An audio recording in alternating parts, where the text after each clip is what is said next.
Hello friends, next chapter is Mycoplasma plant diseases.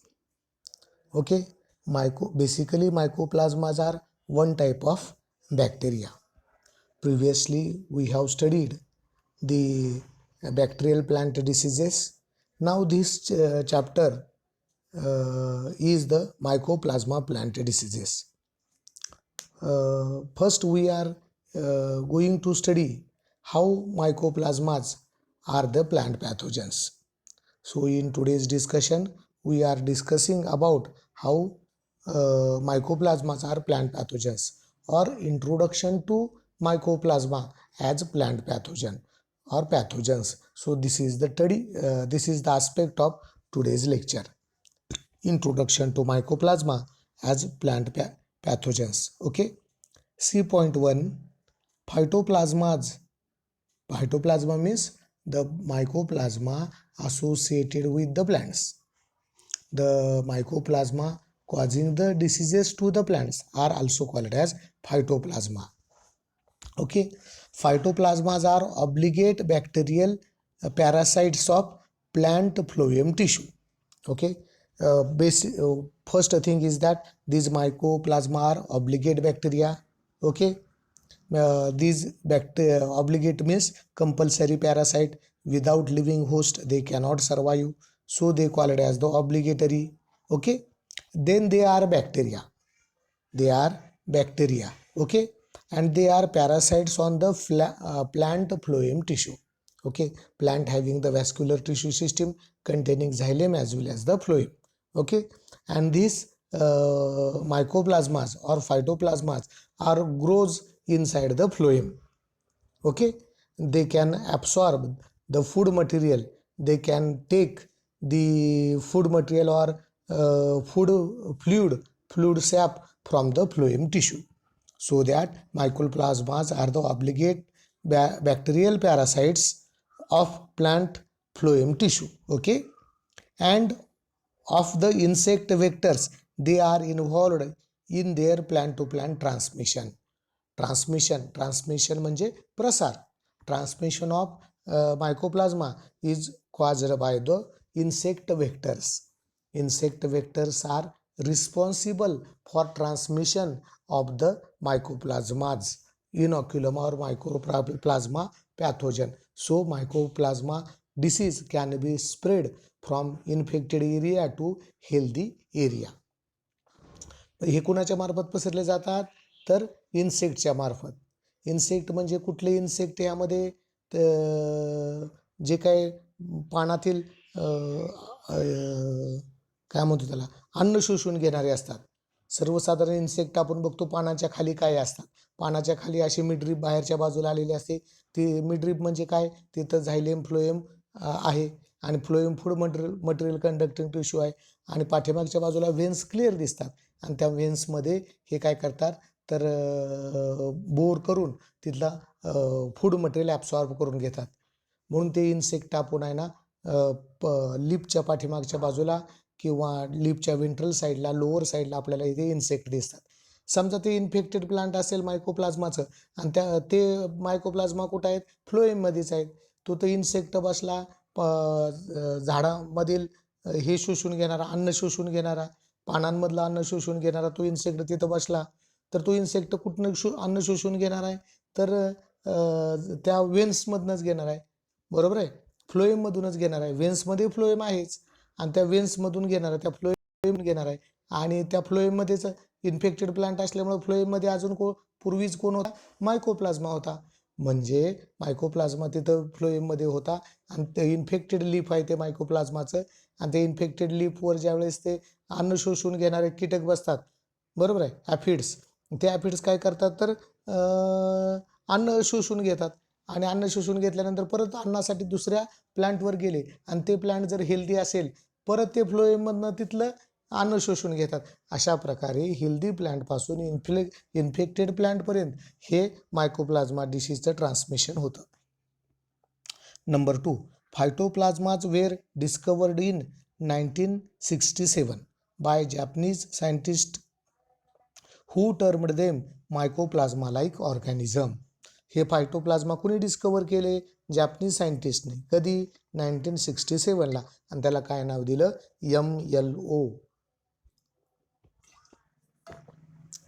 मायकोप्लाझ्मा like organisms.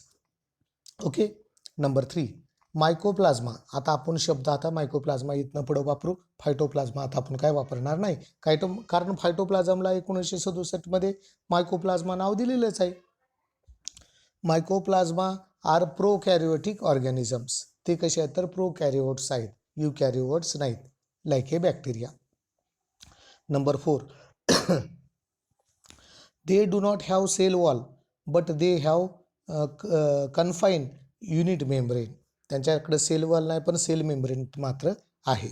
Number 5, mycoplasmas have no flagella, so they are non motile structure because they do not having the flagella. Number 6, they measure from 175 to 250 micron in diameter. त्यांची range काय आहे? Size कशी आहे? 175 ते 250 micrometre ही त्यांची size आहे. मग आता आपण हे स्ट्रक्चर, मायकोप्लाझ्माचं स्ट्रक्चर बघूया. So this is the body structure of the mycoplasma. इथं वर म्हणलं no cell wall, cell wall is absent. मग सायटोप्लाझम दाखवलेलं आहे, सोल्युबल RNA दाखवलेत, ribosomes, then DNA strand, DNA दाखवलं आहे, सोल्युबल प्रोटीन आहे, त्यानंतर मग 3 लेयर्ड सेल मेम्ब्रेन आहे. अशा प्रकारे in this way this is the very easy structure of the microplasma. Centrally located DNA स्टँड, त्याच्या बाजूला सोल्युबल RNA, त्यानंतर ribosomes, cytoplasmic material, soluble protein as a food material and covered by the 3 layered cell membrane. इतकं छोटंसं, अतिशय सूक्ष्म त्याचं काय आहे तर प्लॅन्ट बॉडी स्ट्रक्चर आहे. मग पुढचे कॅरेक्टरिस्टिक बघूया मायकोप्लाझ्माचे. Number 7, mycoplasma which belong to the class mollicutes. मायकोप्लाझ्माचा क्लास कुठला आहे? Mollicutes. Number 8, they are too small, खूप small, to be seen in the light microscope. त्यांना बघायचं असेल तर कंपाऊंड मायक्रोस्कोपने ते व्यवस्थित दिसणार नाही, त्यांना लाईट मायक्रोस्कोप वापरावं लागतील. So they are microscopic, they are too small organisms. Number 9, they reproduce by binary fission. Binary fission is most common asexual reproduction in bacteria as well as the some unicellular fungi, example yeast. ते कशाने fusion reproduce होतात? By binary fusion. एकाचे 2 sale होतात, 2चे 4, 4चे 6, 8 असे. Then produce no spores, they cannot produce the spores and they are gram negative bacteria. आणि ते कसे आहेत तर ग्राम नेगेटिव्ह बॅक्टेरिया आहेत. Number 11, in recent years various MLOs have been cultured on the artificial media. Previously very low information is available regarding the artificial culture of MLOs, but recently some MLOs can be cultured on culture media in the laboratory. Number 12, common diseases झालं इथं.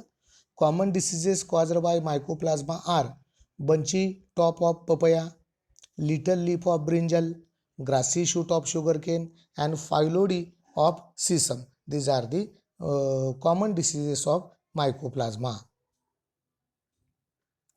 आता काय बघूया? Symptoms of mycoplasma diseases. मायकोप्लाझ्मा डिसिजेस जे असतात त्याचे कॉमन सिम्पटम कुठले कुठले आहेत? नंबर 1, फायलोडी. फायलोडी एक प्रकारचा सिम्पटम आहे. त्यामध्ये काय होतं? The floral parts are transformed into green leafy structures. जे फ्लोरल पार्ट्स काय कुठले कुठले आहेत? कॅलेक्स आहे, करोला आहे, पहिलं थॅलामस असू शकतं, अजून काहीमध्ये काही फ्लावरमध्ये असेल, काहीमध्ये नसेल. द फ्लोरल पार्ट्स त्या ठिकाणी मग इनफ्लोरेसन्स पण आले, entire inflorescence, then thalamus, calyx, corolla, androecium, gynoecium हे सगळे फ्लोरल पार्ट आले. द फ्लोरल पार्ट्स हे काय होतं तर सगळे ट्रान्सफर होतात कशात? ग्रीन लिफी स्ट्रक्चरमध्ये. ग्रीन लिफी स्ट्रक्चरमध्ये ह्या इनफ्लोरेसन्सचं फ्लोरल पार्टचं कन्व्हर्जन होतं. मग आता फ्लावरच नसेल तर फ्रूट फॉर्मेशन होईल का? सीड फॉर्मेशन होईल का? नाही. मग इथं काय होईल? Economic loss. फ्लावरच नसेल तर पुढं फ्रुटिंग आणि सीड फॉर्मेशन होणारच नाही. मग इथं काय टोटल सीड लॉस होईल, इकॉनॉमिक लॉस होईल. पुढं काय म्हणलंय, the leaves are reduced in size. Size लिव्जची काय साईज रिड्यूस्ड होईल. साईज रिड्यूस्ड झाले म्हणजे काय, फूड मटेरियल सिंथेसिस रिड्यूस झालं. प्लांटची ग्रोथ पण कशी राहणार, स्टंटेड राहणार. नोड्स आर शॉर्टनड, त्याच्यामुळे नोड्स पण कसे राहणार, शॉर्ट राहणार. म्हणजे अशा प्रकारे सर्व झाडाचं नुकसान, यील्ड लॉस होऊन जाणार. Number 2, spikes.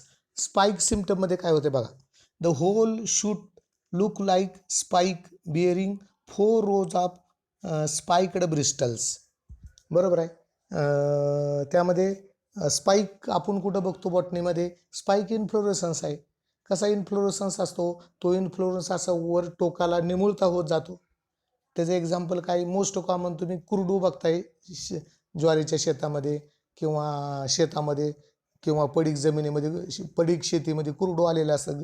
त्याचं इन्फ्लोरेसन्स कसा आहे, तो स्पाइक वर असा टोकदार असतो. बरोबर आहे. मग तो इन्फ्लोरेन्स सारखं काय होतं तर काय बनले बघा, द होल शूट म्हणजे अप्पर टिप, झाडाचा अप्पर टिप आहे. The whole shoot looks like a spike bearing 4 rows of spiked bristles. मग असे त्याला आहे ना, असे उभारलेल्या केसासारखे स्पाइक्स म्हणजे किंवा ब्रिस्टल्स असे त्याला येतात, स्पाइक्ड असे केस आल्यासारखे. बरोबर आहे. There is extensive reduction in size of the plant. मग अशामुळं आता ग्रोथ टिपच, शूटचं टिप जर असं कन्वर्ट झालं तर त्याची पुढं ग्रोथ होणारच नाही, त्याची हाईट वाढणार, लेंथ काही वाढणार नाही झाडाची. बरोबर. सगळे एक्सटेन्सिव्ह रिडक्शन इन साईजमध्ये रिडक्शन झालं तर मग इकॉनॉमिक लॉस आलाच. ते फ्लावरिंग प्लांट आहे का, फ्रुटिंग प्लांट आहे का, व्हेजिटेबल प्लांट आहे का, कुठलं कसलं क्रॉप प्लांट आहे, ह्याच्यावर सगळे यील्ड लॉस डिपेंड असणार.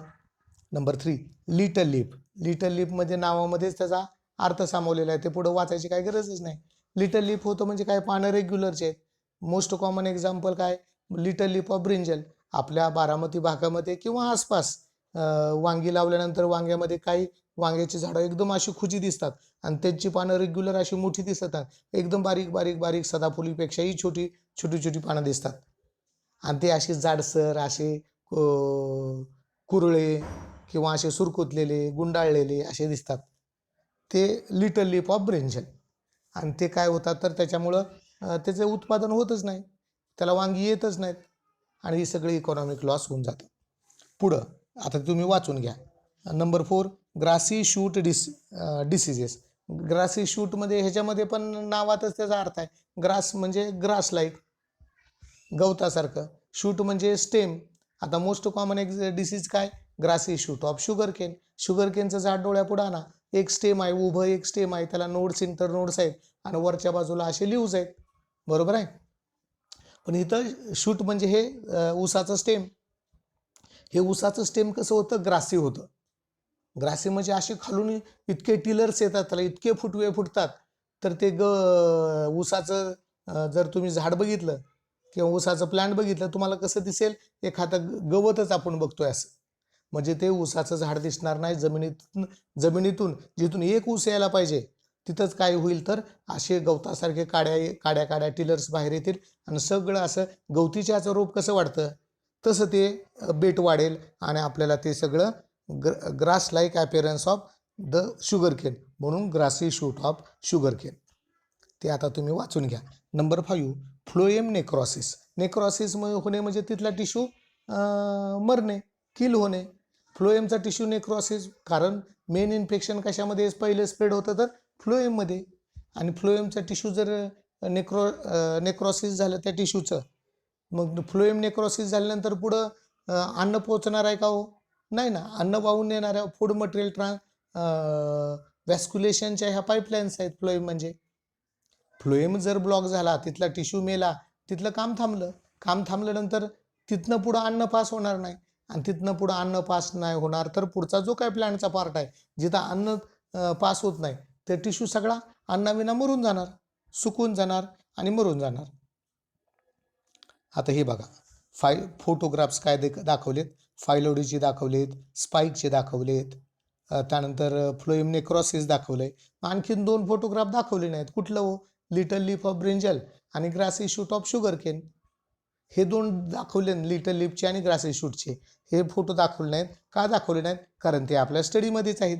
ते पुढं लिटल लीफ ऑफ ब्रिंजल आणि grassy shoot of sugar cane हे डिसीज स्टडी करताना ते आपण बघणारच आहे. त्याच्यामुळे त्याचे फोटो त्याचे फोटोग्राफ इथं दाखवलेले नाहीत. त्याचे फोटोग्राफ सविस्तर तो डिसीज स्टडी करताना आपण बघूया. तो फायलॉडी बघा. फायलॉडीमध्ये काय झालं, फ्लोरल पार्ट सगळा लीव्जमध्ये लीफ लाईक स्ट्रक्चरमध्ये कन्वर्ट झाला. स्पाइक्समध्ये काय झालं, अप्पर टिप जे आहे स्टेमचं किंवा शूटचं ते असं स्पाइक लाईक झालं आणि त्याला असे केस आल्यासारखं ते दिसतं. आणि फ्लोएम नेक्रॉसिसमध्ये काय झालं, फ्लोएमचं सेल स्किल झाल्यामुळं पुढं अन्न पोचलं नाही आणि पुढचा पार्ट काय सगळा डेड झाला, वाळून सुकून गेला. तर पुढं बघूया कंट्रोल मेजर्स. कंट्रोल मेजर्स म्हणजे कशाचे कंट्रोल मेजर्स? तर कंट्रोल ऑफ MLOज. MLOचे कंट्रोल मेजर्स आपण आता इथं बघूया. नंबर 1, MLOज are sensitive to antibiotics like tetracycline. इथं टेट्रासायक्लिन अँटीबायोटिक जर वापरलं तर तिथं कंट्रोलिंग त्याचं अपेक्षित आहे. कशाचं? MLO डिसीजेसचं. Okay. Number 2, when infected plants are immersed or injected with tetracycline solutions, the symptoms disappear or are delayed. ज्यावेळेस तुम्ही इन्फेक्टेड प्लांटला जर टेट्रासायक्लिन सोल्युशनचं जर हे डोस दिला, त्याला ट्रीटमेंट जर दिली, तर ते सिम्पटम काय होते, तर डिसॲपियर होऊन जातील, निघून जातील किंवा फार उशिरा दिसतील. Okay. Number 3, foliar and soil applications are ineffective. Foliar आणि सॉईल ॲप्लिकेशन्स काय तर इथं इनइफेक्टिव्ह काम करत नाहीत. फॉलियर ॲप्लिकेशन आणि सॉईल थ्रू दिलं तर, कारण हा सॉईल थ्रू पसरणारा डिसीजच नाही, हा इन्सेक्ट वेक्टरच्या माध्यमातून, ॲफिड्सच्या माध्यमातून पसरतो.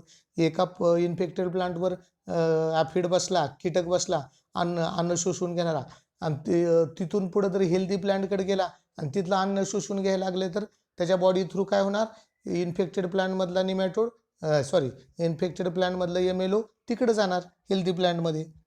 म्हणून इथं सॉईल ॲप्लिकेशनचा काही उपयोग होत नाही आणि फॉलियर स्प्रेने पण इथं काय चांगले रिझल्ट मिळत नाहीत.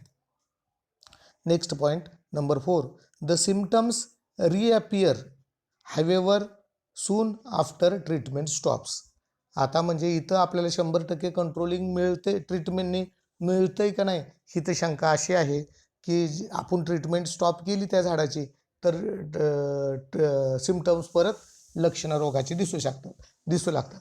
म्हणजे जोपर्यंत तुम्ही झाडाला ट्रीट करताय तोपर्यंत झाड हेल्दी आहे, आणि ज्यावेळेस तुम्ही त्याला हे कराल, ट्रीटमेंट त्याची थांबवाल, तर ते परत इन्फेक्शन त्याच्यावर दिसणार आहे.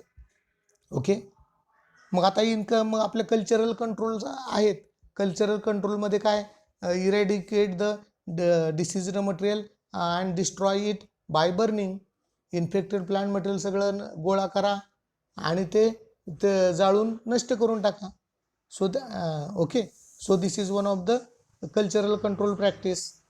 Number 5, tissue culture can be used to produce healthy clones of phytoplasma infected plants.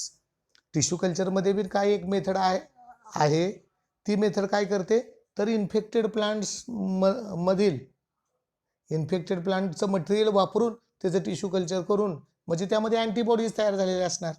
त्या प्लांटमध्ये जे काय जीन्स किंवा जेनेटिकल चेंजेस झालेले असणार, जे अँटीबॉडीज तयार झालेले असणार की प्लाझ्माशी संबंधित, त्याच्याशी लढण्यासंदर्भित, त्याच्या डिफेन्स संदर्भात, तर ते वापरून त्याचा उपयोग इथं टिश्यू कल्चरमध्ये होत असणार. तर टिश्यू कल्चर करून पण काय केलं जातं, तर त्याचे हेल्दी क्लोन्स, मायकोप्लाझ्माशी डिफेन्स करणारे हेल्दी क्लोन्स तयार केले जातात. आता त्यामध्ये काय क्रायोथेरपी वापरले जाते. म्हणजे काय, that is freezing of plant samples in liquid nitrogen. Liquid नायट्रोजनमध्ये त्याचं काय करा, फ्रीजिंग करा त्या प्लांट सॅम्पलचं टिश्यू. पुढं काय म्हणलं आहे, cryotherapy prior to tissue culture increases the probability of producing healthy plants in this manner. म्हणजे क्रायोथेरपी जर तुम्ही केलं प्रायोर टू टिश्यू कल्चर तर तुम्हाला रिझल्ट आणखीन चांगले मिळतील. आणि आणखीन एक त्यामध्ये आता इथं उल्लेख नाही, पण तुम्ही त्याच्यामध्ये उल्लेख करा तुमच्या लिखाणामध्ये की cultural control practice, eradication of the, आता मगाशी सांगितलं तुम्हाला, eradication of the infected plant material and destroy it by burning, ते जाळून त्याला नष्ट करून टाका. आता इथं डिसीज रेजिस्टंट व्हरायटीज वापराव्यात का? आधीचे जे काय आपण रोग बघितले त्यामध्ये फंगल डिसिजेस, बॅक्टेरियल डिसिजेस, आता त्यामध्ये त्यानंतर मग हे दोनच बघितले, फंगल आणि बॅक्टेरियल. तिसरा बघतोय आपण हा मायकोप्लाझ्मा डिसिजेस. आता हे वास्तविक सॉईल थ्रू बॅक्टेरिया हवेच्या माध्यमातून, पाण्याच्या माध्यमातून, पावसाच्या माध्यमातून आणि जमिनीच्या माध्यमातून हे disease spread, soil born, air born, हे डिसीज आपण बघितलेले आहेत, बरोबर आहे. मग ते पहिल्यांदा काय करतात, झाडाच्या संपर्कात येतात, जमिनीतून रूटच्या संपर्कात किंवा हवेतून लीफच्या आणि स्टेमच्या संपर्कात, आणि तिथं असोसिएशन करण्याचा तिथं प्रयत्न करतात. आणि मग त्यांचं असोसिएशन होऊन मग ते फंगल मटेरियल असेल तर ते एपिडर्मिस ब्रेक करतं, एपिडर्मिस ब्रेक करून ते आत शिरतं. पण सुरुवातीला एंट्री करायच्या अगोदर ते इन्फेक्शन कुठं असतं, त्या प्लांट बॉडीच्या वरच असतं. मग त्यावेळेस जर तुम्ही इन्फेक्शनचे चान्सेस असेल आणि जर तुम्ही फंगीसाईड जर स्प्रे केलं तर तिथे इन्फेक्शन व्हायचे चान्सेस नाहीत ना. पण इथं मायकोप्लाझ्मा डिसिजेसमध्ये गंमत अशी आहे, ते मायकोप्लाझ्माचं इनॉक्युलम आहे, ते इन्सेक्ट काय करतं, डायरेक्ट फ्लोएममध्ये सोडतं. डायरेक्ट फ्लोएममध्ये जर सोडलं इनॉक्युलम तर डायरेक्ट फ्लोएममध्येच पसरणार आणि त्याचं मल्टिप्लिकेशन सुरू होणार. झाड बाहेरनं आत चांगलं दिसतं, इन्फेक्शन इनॉक्युलम आतमध्ये गेलंय का नाही ते अजून आपल्याला माहीतच नाही, तोपर्यंत त्याचं आत मल्टिप्लिकेशन सुरू आहे. आणि प्रॉपर मल्टिप्लिकेशन झाल्यानंतर काय करणार आहे, झाड त्याचे सिम्पटम्स दाखवणार आहे. म्हणजे मायकोप्लाझ्मा डिसिजेसमध्ये हे फिड्सच्या माध्यमातून पसरत असल्यामुळं, डायरेक्ट फ्लोएममध्ये इन्फेक्शन जात असल्यामुळं त्या ॲफिडला कसलंही एपिडर्मिस ब्रेक करायची गरज नाही, कसलं वॅस्क्युलर टिश्यू सिस्टम डिस्टर्ब करायची गरज नाही. आयता तो वॅस्क्युलर टिश्यू सिस्टम म्हणजे जिथं अन्न आहे झाडाचं त्या ठिकाणी जातो, अन्न वाहून नेणारे फ्लोएम टिश्यू आहे तिथं जातो. आता हे इन्सेक्ट बी गमतीदार आहेत, अन्नरस शोषून घेणारे, ते खालच्या बाजूलाच पानाच्या चिटकलेले असतात, कारण खालच्या बाजूला अशा शिरा दिसतात झाडाच्या, त्यामध्ये जायलेम फ्लोएम आहे आणि तिथं फ्लोएममधून काय करतात तर ते वॉटर फ्लुइड काय म्हणतात त्याला, लिक्विड फूड ॲब्सॉर्ब करून घेतात. अशा प्रकारे हे कंट्रोल मेजर्स मायकोप्लाझ्माचे आणि introduction of mycoplasma as a plant pathogen. Okay, अशा प्रकारे इथं इंट्रोडक्शन संपलं आणि पुढच्या लेक्चरला आपण काय करू, हे मायकोप्लाझ्माचे 2 डिसीज आपल्या स्टडीसाठी आहेत. एक म्हणजे ग्रासी शूट ऑफ शुगरकेन आणि दुसरं म्हणजे लिटिल लीफ ऑफ ब्रिंजल. ते आपण पुढच्या लेक्चरला बघूया. धन्यवाद.